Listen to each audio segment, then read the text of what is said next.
يوم تبيض وجوه وتسود وجوه فأما الذين اسودت وجوههم أكفرتم بعد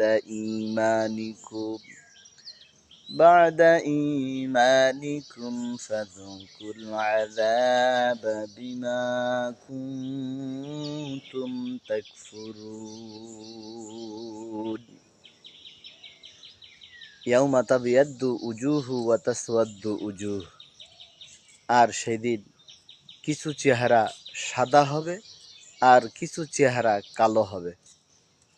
وَأَمَّا الَّذِينَ ابْيَضَّتْ وُجُوهُهُمْ أَكَفَرْتُمْ بَعْدَ إِيمَانِكُمْ আর যাদের চেহারা সেদিন কালো হবে তাদেরকে বলা হবে, তোমরা কি ঈমান আনার পর কুফরি করেছিলে?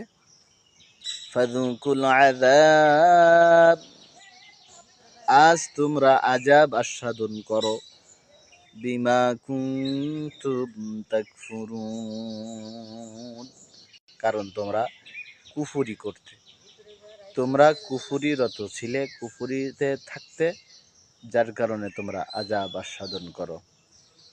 সম্মানিত ভিউয়ার্স, কিয়ামতের ময়দানে দুই শ্রেণী থাকবে। এক শ্রেণীর চেহারা সাদা হবে, আরেক শ্রেণীর চেহারা কালো হবে। যাদের চেহারা কালো হবে তাদেরকে বলা হবে, তোমরা কি দুনিয়াতে ঈমান আনার পর কুফরি করতে?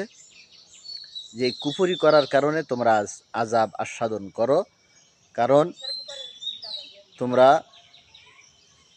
তোমরা দুনিয়াতে ঈমান আনার পরপরই তোমরা কুফরিরত ছিলে, এই জন্য তোমাদেরকে এই আযাব ভোগ করানো হচ্ছে, আযাব দেওয়া হচ্ছে। যেন আসুন আমরা আশা রাখি আমাদের চেহারা যেন কিয়ামতের ময়দানে কালো না করেন আল্লাহ তাআলা, আমাদের চেহারাটা যেন সাদা রাখেন এবং আমাদেরকে যেন আযাব ভোগ করানো না হয়।